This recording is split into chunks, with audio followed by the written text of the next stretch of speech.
consternada. Às 4 e pouca da tarde da quinta-feira, chegou uma médica à delegacia, a médica da clínica da família, dando conta que ali, naquela unidade de saúde, chegou uma criança muito machucada e que já chegou em estado de óbito, chegou morta. E aí mandei uma equipe lá e a minha equipe fotografou as lesões. Quando eu vi as lesões da criança, uma criança pequena, de 2 anos e 4 meses, eu mandei que desse logo voz de prisão ao pai e à madrasta que estavam na clínica e foram trazidos para a delegacia. A médica foi de vital importância, porque ela veio para a delegacia e prestou declarações na qualidade de testemunha, explicando a sede das lesões. Então, você ter uma ideia, vocês todos terem uma ideia, eram 59 lesões provocadas por ação contundente. Não é de uma 59... queda como ela quis expressar que seria uma... Nada disso. Absolutamente. Sem chance de ser. Pois é, pela sua... O laudo já saiu. Pois é, a senhora tem 40... laudo já saiu. Desculpa interromper, a senhora tem 40 anos de experiência, a senhora falou que nunca tinha visto. São 59 nunca lesões. Vi nada. Pelo que a senhora viu, como é que a senhora podia descrever pra gente? Na cabecinha, no rosto, na face, cabeça, eram 16 lesões. Nossa. No tórax, 17. No abdômen, mais tantas. No braço esquerdo, braço direito, perna esquerda, perna direita, orelha.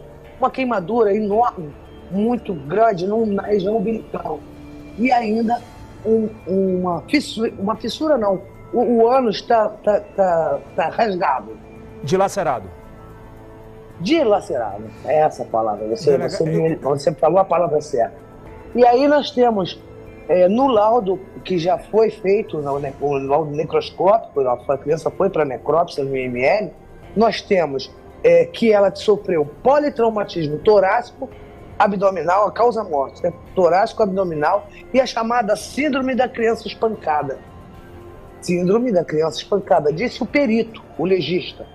E mais que isso, ele descreve as lesões, fotografa as lesões todas e coloca como um meio cruel. Ou seja, essa criança foi cruelmente machucada, foi cruelmente assassinada. Delegado, pela sua vasta experiência, eu pergunto uma coisa à senhora que eu tenho uma dúvida. Uma criança em um dia só, ela consegue receber essas 59 lesões? Não. E foi o que eu disse para todo mundo e vou dizer para vocês. Essa criança vem sendo morta e torturada ao longo de muito tempo. Essa criança sofreu muito. O dia da morte foi quinta-feira, o dia da morte. Mas ela vem morrendo devagar. Porque tinha lesões recentes, menos recentes e mais antigas ainda. Então nós tínhamos várias lesões e que a gente consegue perceber o quanto essa criança foi torturada ao longo do tempo. Delegado, a sua equipe deu a voz de prisão para o pai e para a madrasta, né? Quando a senhora teve a oportunidade de interrogá-los, né? No depoimento, frios, me conte um pouco sobre a primeira impressão que a senhora... Gelados. A madrasta não esboçou nenhum sentimento, nenhum arrependimento, e nenhum dos dois disse que bateu na criança uma vez sequer. Diziam, não, caiu, brincadeira de criança, que caiu da cabeça, diz que caiu do sofá. As outras, e aqui essa queimadura? O pai teve a pachorra de dizer para mim que a queimadura que estava no umbiguinho da criança foi na hora que ele estava tentando reanimá-la e botou ar e saiu um ácido. E saiu um ácido da barriga pro umbigo da criança. Então é surreal. Eu escutando, estou perplexo.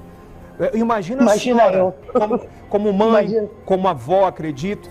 Pois é. Eu tenho uma netinha de 12 anos. E moreninha como a pequena que faleceu. A minha equipe toda, a gente ficou muito, muito mexido com isso. Uma dor. Uma dor, você não entende como um ser humano... É capaz, né? É capaz disso. Acabou o mundo, meu amigo.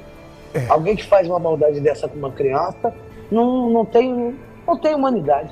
E é um anjo, né? E a lesão do ânus é uma lesão que já está cicatrizada, ou seja, ela já foi realmente abusada sexualmente. Então ela foi estuprada. Com certeza.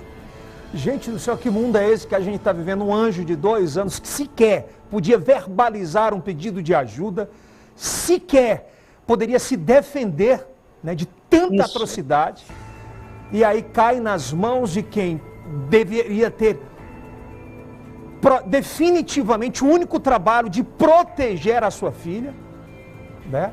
E quando na verdade o que ele fez foi permitir, se não participar, de uma das mais atrocidades, né, feitas. 2 monstros. 2 monstros. A mãe da criança convivia com ela, delegada? Não, a mãe da criança, depois eu ouvi depois, nós diz que quando entregou a criança, fez um combinado com o pai que ela veria a criança vez por outra. Mas aí a madrasta começa a impedir e ela estava sem ver a filha já há 1 ano. Há 1 ano? Há 1 ano que ela não via a própria filha. Delegada, é bom a gente perguntar... Agora, engraçado que ele pegou a guarda da criança, na hora que a mãe pede pensão para sustentar a criança, ele fala, não vou dar pensão não, vou pegar ela para criar. Para criar não, né? Para matar. Para matar, Qual era o ambiente familiar que ela vivia? Porque acredito eu que isso é o retrato da falência familiar. Eles moravam numa casa de vila, o pessoal da reportagem, eu não estive na casa deles, até porque eu já tinha o flagrante na mão. Mas a imprensa que esteve lá disse que era uma casa muito suja, desorganizada, com muita sinal de bebida alcoólica, cerveja pela casa. Ele disse também que não bebia, que não usava droga, mas o pessoal da mídia chegou lá e constatou alguma coisa a respeito de bebida alcoólica. E nos remete àquele caso emblemático no Rio de Janeiro, do caso do ex-vereador Jairinho, né? Pois é, aquele caso fez 2 dias antes, fez dia 8, fez 2 anos. Exatamente 2 anos. 2 anos depois, 2 anos e 1 dia depois, aconteceu. E engraçado, né, delegada, como casos emblemáticos de atrocidades como essa, elas despertam um alerta muito maior na classe médica, né, em vizinhos que enxergam esse tipo de barbaridade, de tortura, para avisar a polícia. E é um dever do cidadão fazer isso, né, delegada? Não, mais que isso, é uma previsão legal. Em face dessa coisa que aconteceu com o menino no Rio, foi publicada a Lei 14.344 de 2022 e que pune, no artigo 26, com pena de 6 meses a 3 anos, quem deixar de comunicar à autoridade sobre maus tratos com criança, tratamento cruel contra a criança. Nesse caso, essa pena, pela morte da criança, duplica.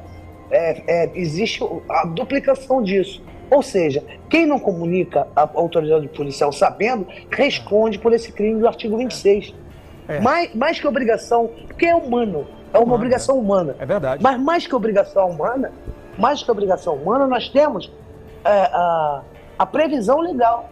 É considerado crime.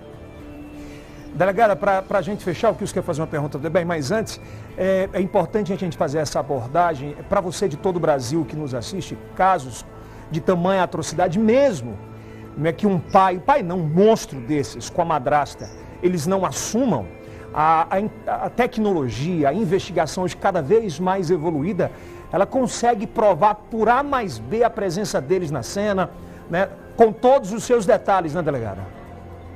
A juíza que dá audiência de custódia ratificou a prisão e transformou em prisão preventiva. Ou seja, o conjunto probante já é robusto e, logicamente, a gente vai procurar, ao longo dessa semana, robustecer ainda mais. Perfeito. Kilson? Bom dia, delegada. Diante das investigações, da sua experiência, existe a possibilidade de uma terceira pessoa estar envolvida nesse crime? A senhora ouviu a pergunta dele? Não. Não, vi não. Então eu refaço a pergunta para a senhora. Ele perguntou se existe a possibilidade de uma terceira pessoa ter participado dessa barbaridade. Não acredito. Nós não temos indícios disso, porque não tinha ninguém mais que frequentasse diuturnamente a casa deles. Inclusive, os avós dizem que não tinham muito contato com a criança, os avós paternos. A avó materna queria ir na casa deles nessa semana. Ela pegou a madrasta e disse, não vem não, porque fulano tá meio chateado, aqui não tá tudo muito bem, a Kênia tá meio doentinha. Até os parentes mesmo se assustaram com isso. Eles trabalhavam? Agora, vamos combinar que não é possível, eu disse para eles, isso não é possível que uma família inteira não tenha visto essa criança, nenhuma marca nessa criança durante esse tempo. Concordo. Porque tinha marca muito antiga ali. Triste demais, viu? Triste demais. É a falência familiar cada vez mais. Uma criança de 2 anos que não tem culpa absolutamente sobre nada, sobre antirríspido, doentio, de álcool, de drogas em que vive, e culminar com o assassinato brutal da própria filha, né? Eles não trabalhavam, a gente nada. pede. Ele trabalhava comerciário, ela não trabalhava. O que a gente pede é que os profissionais da unidade de saúde tenham a mesma atitude que essa médica teve. Que o pessoal das creches, que essa criança estava matriculada numa creche. Estava matriculada numa creche e a creche sabia que essa criança estava com problema.